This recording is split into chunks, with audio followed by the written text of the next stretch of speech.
Commander? Do you have a few minutes to talk? One-on-one? Sure. I was just watching some mail from home. Oh, before I go, we saw Caden in a news vid about the Normandy. He's cute.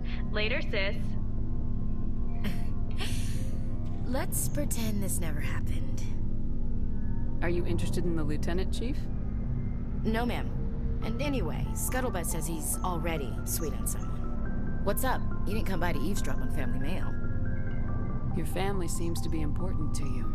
Yeah, we've always been close. Me and my sisters especially. With Dad on duty so much, I had to help Mom raise them. Did your father serve with the fleet? Yeah, took any crap posting he could get that offered space time. You know what? He worked his ass off trying to get recognized, but he never made it above serviceman 3rd class. He was real proud when I met Chief. First thing he did was salute. What about your mother? You haven't mentioned her. You must know what military wives are like. Strong because they have to be, able to raise kids while Dad's away on a 6-month cruise. She has a degree in planetary geology. She and Dad both wanted to see new worlds. She gave up her career to raise us, though. You have more than one sister? Sounds like a big family. Yeah, I'm the oldest, then Abby, then Lynn. Sarah's the youngest. She's still in high school. With 4 girls, Dad used to say he felt more outnumbered at home than on maneuvers. After helping raise them, your sisters still talk to you? Amazing. Things were tense between Sarah and me for a while. Then we bonded. Sounds like a story. Feel like sharing? Sarah got herself a boyfriend who wanted to go faster than she did, Mike. I didn't think he was a bad kid, just pushy. Lynn would send me these worried vid mails, and I'd tell her to relax. Where were you when this was going on? I was on active duty. Sarah's graduating high school this year. This was only a couple of years back. They were on Amaterasu. At the time, I was assigned to Chernobog. Same cluster, but a dozen Hellwire away. Close enough to talk regularly, too far to make it back in an emergency. I couldn't afford a fast packet flight. Where were you when this was going on? They were close enough to talk regularly, too far to make it back in an emergency. I couldn't afford a fast packet flight. If he really liked her, he wouldn't be pushy. Yeah, of course. If he didn't ask at all, I'd wonder if he thought Sarah was ugly. Damned if you do, damned if you don't. Mike thought they'd go for a romantic walk in the woods, because he figured it was past time they did the deed. She levered Mike face first into a tree and left. Didn't have a scratch on her. Good thing Mom and Dad had us all learn some kind of self-defense. I took emergency leave and walked Sarah to school for a few days. Why didn't you tell the police? She said it wouldn't solve the real problem, and she and Mike would both become household names. It was a small colony. I said it was her call to make, that we should let her do it her way. Mom was pretty pissed about that. You said all of your sisters learned self-defense? Lynn did pistol practice, but didn't like it. She's kind of nervous. Sarah took Aikido. Abby decided to learn the sword. She always was a little weird. Likes big skirts and tops you have to tie her into. They do great things to her figure, though. So, what did you learn? One of Dad's friends taught me Marine hand to hand. You traveled all the way home to walk your sister to school. It was only a dozen light years, like a day's cruise. It's not like I was going to Earth or something. My last day out, Mike was waiting for us. Sarah had told her friends, so everyone at school knew what he did. He wasn't happy. I wanted to snap him in half, but Sarah gave me this look, this let me handle it, I need to do this alone look. She kept her cool, God bless her, as he screamed in her face. She just let him vent. Then he tried to punch her. I swear, she just flowed around him. Next thing I knew, he's face down on the sidewalk, and there's blood everywhere. That's unbelievable. Sarah must be as good as you. Better. I'm more or less a straight-up puncher. When he swung, she wasn't there anymore, and he fell. She helped him stop the bleeding and had me call an ambulance. She told the paramedics he fell. Before they took him to the hospital, Mike touched Sarah's arm. I thought he was gonna end up on the ground again. But he hung his head, whispered, "I'm sorry," and started crying. And she hugged him. The Williams women are a decisive bunch, Commander. We do things when we're ready. Not before, not after. Your sister's something else. But you didn't mention your father at all. Was he on deployment? Dad always wanted to serve in space, but he wanted us to have real ground under our feet.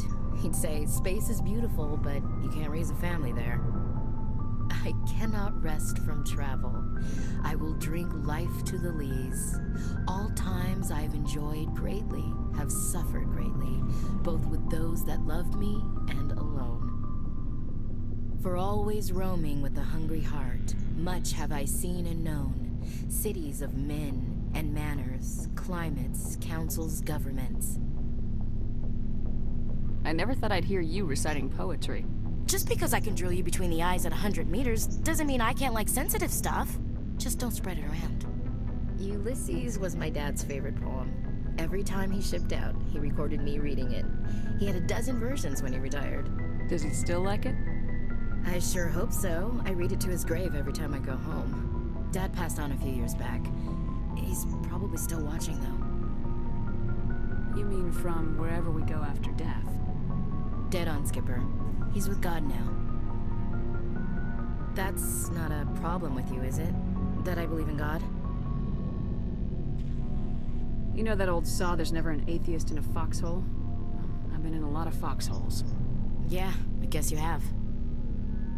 I've met a few people who are really weirded out by my faith. Because I work in space, I can't believe in a higher power? Jeez. Hello, have you people looked out the window? How can you look at this galaxy and not believe in something? I should get back to my duties. Didn't mean to take up so much of your time. What's your opinion of the last mission? Not sure I buy Dr. Tassoni's story about her and her mom. Hey, want me to ask her about her sex? Too bad those ruins got destroyed, ma'am.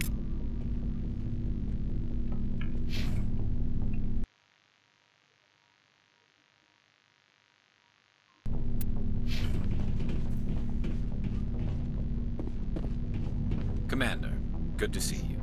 You've been with CSEC a while. Have you seen much action? Well, not as much as you, but yeah, I've seen some interesting things. I bet you have. Anything in particular that stands out?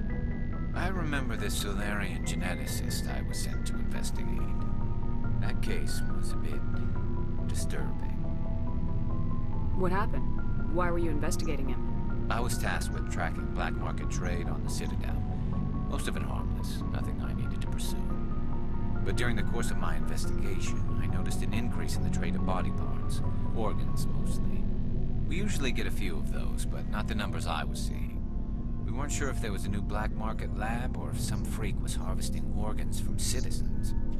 You've seen this before on the Citadel?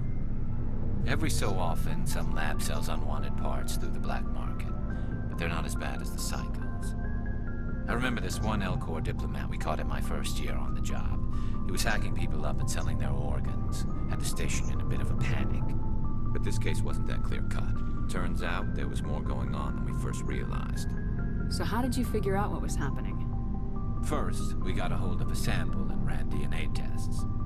The weird thing was, the match led us to a Turian who was still alive and was very convinced he'd never lost his liver. After a bit of digging, I discovered this Turian worked briefly for Dr. Salion, the geneticist. So I went to his lab hoping to find evidence of cloned organ development, but there was nothing. No Solarian hearts, no Turian livers, not one Krogan testicle. You're kidding, right? Why would anyone want Krogan testicles? Some Krogan believe that testicle transplants can increase their virility, counteract the effects of the genophage. It doesn't work, but that doesn't stop them from buying. They'll pay up to 10,000 credits each. That's 40,000 for a full set. Somebody's making a killing out there. What'd you do about the geneticist?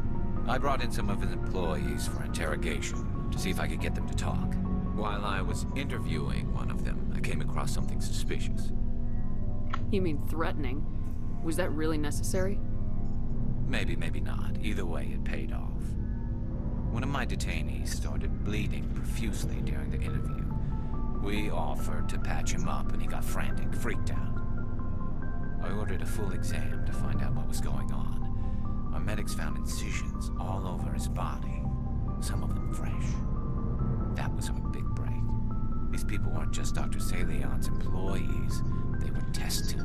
Walking, living test tubes. He was growing parts inside these people? Exactly. He cloned their organs right inside their own bodies. Then he harvested them and sold them off. Most of the victims were poor. He'd pay them each a small percentage of the sales, but only if the organs were good. Sometimes an organ wouldn't grow properly, so he'd just leave it in them. Most of them were a mess, but only on the inside, hidden so nobody could see it.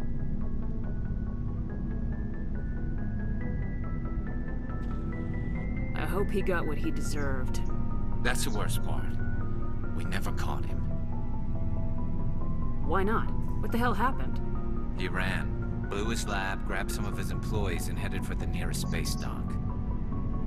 By the time I found out, his ship was already leaving. He threatened to kill his hostages if we tried to stop him. But you went after him anyway, right? I ordered Citadel Defense to shoot him down, but CSEC headquarters countermanded my order. They were worried about the hostages, worried about civilian casualties if the ship was destroyed so close to the Citadel. I told them those hostages were dead anyway. He just used them to make more organs. But they wouldn't listen. It's not worth the risk. You pursue the vessel and disable it. That's the best choice. They sent the military after him, but he got away just the same. Yes, they did. I went to Palin and told him what I thought of him and his policies. He said if I didn't like it, I could quit. Well, I almost did. All they had to do was disable that ship, stop him from running. Maybe the hostages die, maybe they don't, but at least we stopped the bastard responsible for it all. If you don't care about the fate of those hostages, then you're no better than he is. You're just a terrorist with a badge. Yeah, maybe you're right. It doesn't make it any easier, but I see your point. Just wish I could have stopped him. That's all.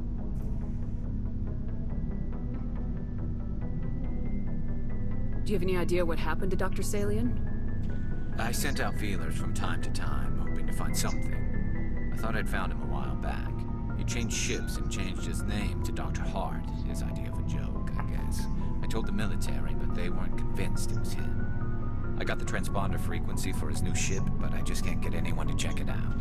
I'll check out the coordinates when I get a chance. I was hoping you'd say that, but Commander, take me with you when you go. If it's Salion, I want to be there when you find him.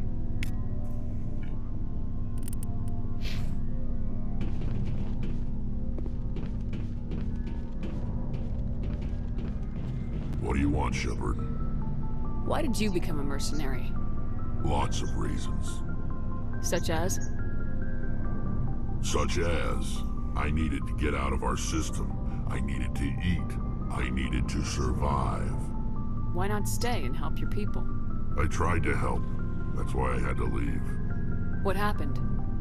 I was betrayed. I was head of a small tribe. We were trying to restore order after the war, but the other tribes were against us. They followed Jared, one of the few warlords who survived the war with the Turians. But he was old, and so were his ideas. He wanted to continue the war. He wanted us to fight. Turians, Solarians, each other. It didn't matter who, as long as we were fighting. What did you want? I just wanted Jared to shut up, to stop his ranting. I wanted him to stop leading the tribes astray. But he couldn't understand how much things had changed. We didn't have the numbers to go to war. Even if we did, the genophage made sure we couldn't replenish our numbers fast enough. I told them all to forget about war. We needed to focus on breeding, at least for one generation. And for a while, we were getting through. Some of the tribes started coming around. I take it the warlord didn't appreciate that. No, he didn't. He arranged a crush with the tribes, a meeting on neutral ground. He wanted to talk. We met at the Hollows, near the graves of our ancestors. The skulls of our dead laid bare to remind us where we come from and where we all go. It's as sacred as any Krogan place can be. Violence is forbidden. Sounds like a trap to me. You must have suspected as much. I did, But when your father invites you to a crush, well, there are some laws that even we hold sacred. Jared was your father? He was, until that day. We talked, but we didn't get anywhere. When it was clear that I wouldn't join him, he gave the signal. His men leapt from the graves of our ancestors like Krogan undead. The few that were loyal to me died quickly. I escaped with my life, but not before I sank my dagger deep into my father's chest. That is why I left, and that's why I'll never go back. You must have family other than your father. Don't you miss them? You trying to make me cry, Shepard? I've got some unfinished business with my family, but that's all. What kind of business? Before I left, I made an oath to my father's father. I swore to recover my family's battle armor. It was taken from him after the uprising. What's so important about this armor? It's a relic. Useless, really. But it was worn by 5 generations of my family before the war. It's rightfully mine. Originally, it was taken by the Turian military. We weren't allowed armor or weapons after the war. Now, it's in the hands of Ton Actus, a Turian scum who collects relics from the war. He's made millions selling Krogan artifacts that were stolen from my people. He's got several bases where he stores his goods, all fortified and guarded. I just don't know which base has my family's armor. Just tell me where to start looking. I'll upload the data to your nav system. But Commander, I want to be there when you find him. So long, Rex. Shepard.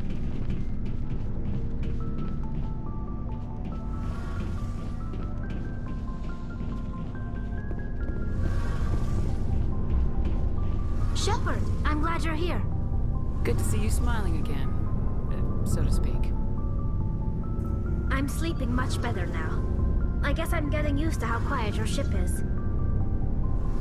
I still think a lot about my pilgrimage, though. I know Saren's our top priority, but with all the worlds we go to, I was hoping to find something to bring back to the flotilla. We've still got a long way to go. You'll find something to take back. Yes, but it cannot just be some derelict ship my people can use for salvage. It has to be more than that. There's a lot expected of me. What's so special about you? It's my father. He's the senior member of the Admiralty Board. He's one of only 5 people who can overrule the decisions of the Conclave for the good of the migrant fleet. My father is responsible for the lives of 17 million people. Our entire race is in his hands, and I'm his only child. So are you some kind of heir to the Quarian throne or something? No, it doesn't work that way. My father's position isn't hereditary. I'll probably never serve on the Admiralty Board myself. Officially, I'm just the same as any other citizen. But it doesn't work that way in practice. People have always treated me differently because of who my father is.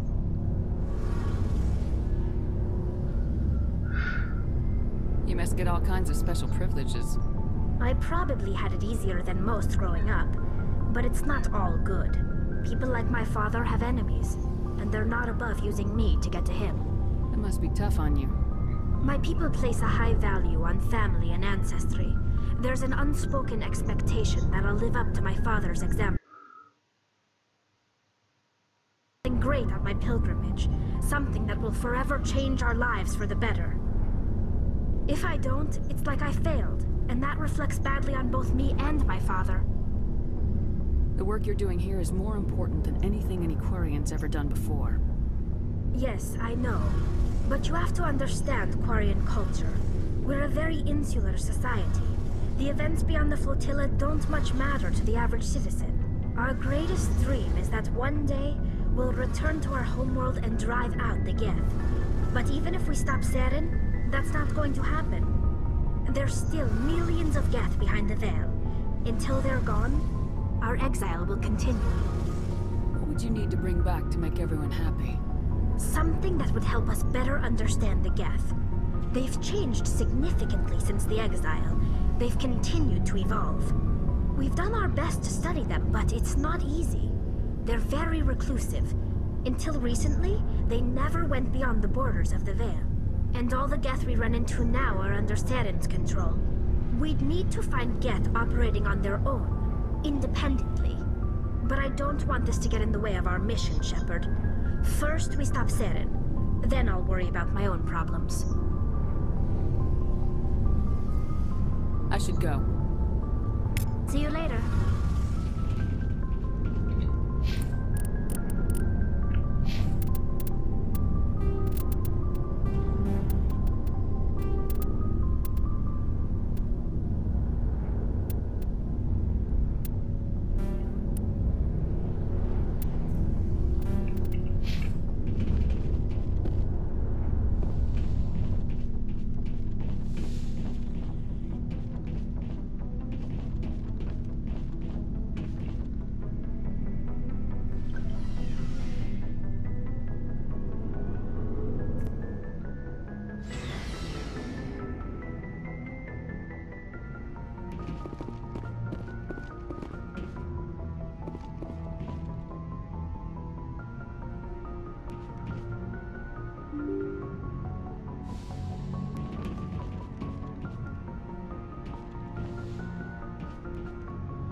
Do you have some time to talk now, Commander? Of course. Have a seat. We've played it pretty close to the book so far, but we're a long way from backup. We've got some tough calls to make. I'm just saying, try to leave yourself a way out. I've seen what cutting corners can do, and I'd hate to have that happen to you, Shepard. Commander. That's not the appropriate way to address your commanding officer, Lieutenant. Sorry, ma'am. Maybe I got a bad signal. And if you're a... maybe there's someone else you'd rather confide in. Ma'am. All right, Alenko. Off the record, permission to speak candidly, cross my heart and hope to die. What are you talking about? Dr. Tassoni, ma'am. There's a lower deck rumor that she's, interested in you as more than a source of Prothean data. She's a very interesting lady. Not to my, tastes, but, I never claimed to be big on alien culture. You seem awfully worried about my personal affairs. It's just that we don't have much downtime these days. I like being around you, but I don't want to take up your personal time. Look, there's nothing between Liara and me. What's the real issue here, Caden? You're right. Sorry. It wasn't, Liara's not my main concern. I'm not questioning any decision you've made, Shepard. Let me be clear about that. It's just my experience that once someone lets something slide, it tends to pick up speed. Do you get my meaning? Talk to me, Caden. You got a little black rain cloud sitting over your head. I'll try to keep the deck dry. You know the records about the biotic trading out on Jump Zero? They're all classified, because the Alliance made mistakes. After first contact, Kinetics was set up to track Element Zero exposures and develop implants for humans. Once we had an embassy on the Citadel, Kinetics could bring in experts instead of taking it slow.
Is there some reason we couldn't learn it on our own? They didn't know where to start. Hell, it took a couple of years to even link biotics and ezo. Forget trying to get the kids to move stuff. They had trouble just helping them not break their own limbs. And their choice of teachers didn't help much.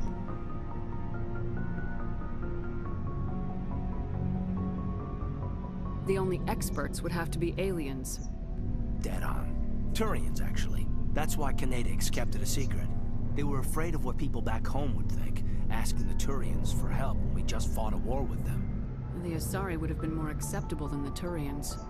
Yes, but the company didn't go through the Citadel. It would have made Earth look weak, so they discreetly hired some Turian mercenaries. I'm sure Canadics did what they thought was best.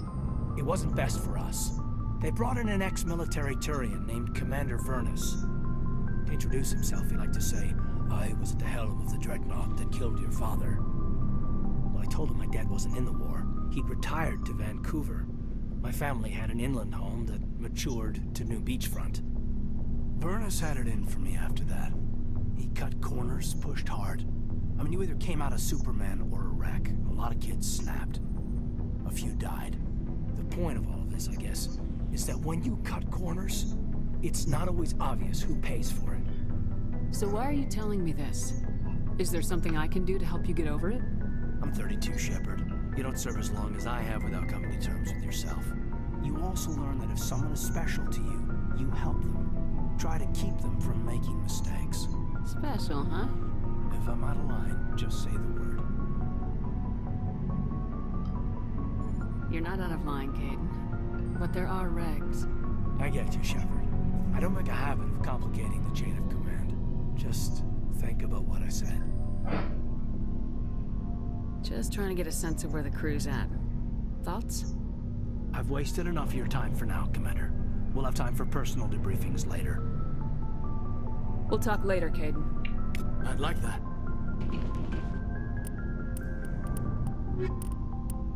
The home world and capital of humanity is entering a new golden age. There are between 2 and 4...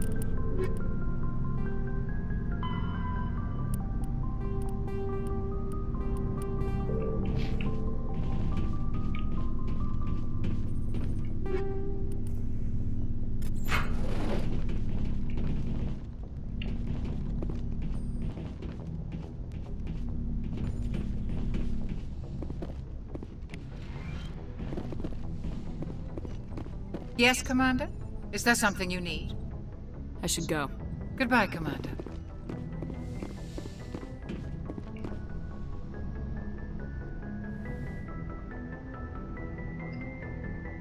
I get the feeling you want to ask me something, Commander.